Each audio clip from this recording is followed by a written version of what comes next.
अमर हो जाएंगे। जाओ और ये जो कथा सुना रहे हो ना, इसका जो पुण्य है, जो फल है, वो हमारे को दे दो। अरे अब हमारे को कोई आकर के कहे बाबा जी ने कहे चाहे अपन कहे थे तो अमर हो जाओ, अरे पुण्य करोड़ो है थारो, ये पुण्य किया हुआ इसका फल हमारे को दे दो, तो अपन तो अमरो खातर खटते खेजा चले जाओ। परंतु ध्यान से सुनो इस बात को, राजा तो कुछ नहीं बोले, पर सुखदेव जी ने कहा अरे देवताओं, तुम बड़े स्वार्थी हो।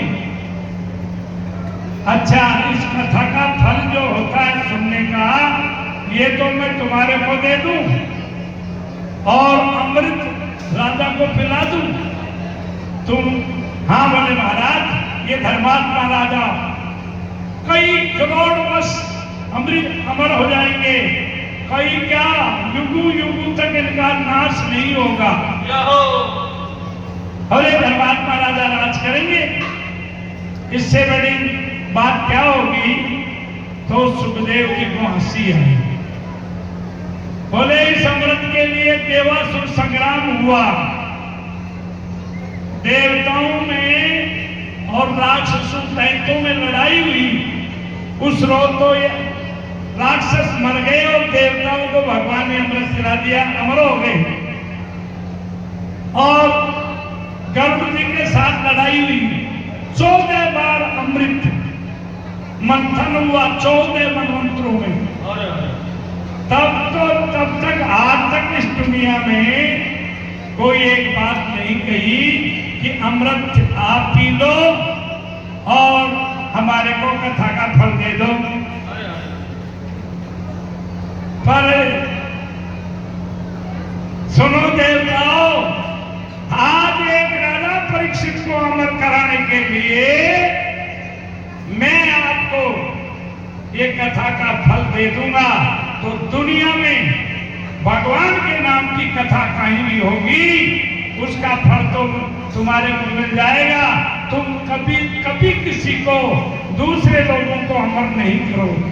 अरे जो मृत लोग, आज तो तुम ये कथा का फल लेने के लिए यहाँ आए हो, पुण्य लेने के लिए, परंतु कभी आगे कथा होंगी, उनका फल तो तुम ले जाओगे और कथा सुनने वाले को कुछ भी नहीं मिलेगा।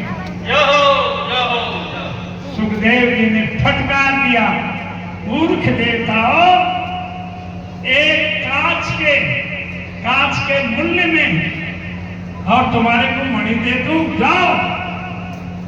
ऐसा मैं अन्याय नहीं कर सकता मनुष्य योनि के लिए, मनुष्य का शरीर धारण करने वाले लोगों के लिए मैं ऐसा अन्याय नहीं कर सकता। क्यों? हाँ, ये वचन दो कि जो कोई कथा करावे उन्हें थे अमर कर दो, पूरा मृतलोक में अमर कर दो।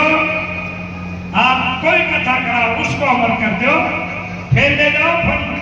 बोले ना, ये तो कोना हो, बोले यार 100 तो कोना हो।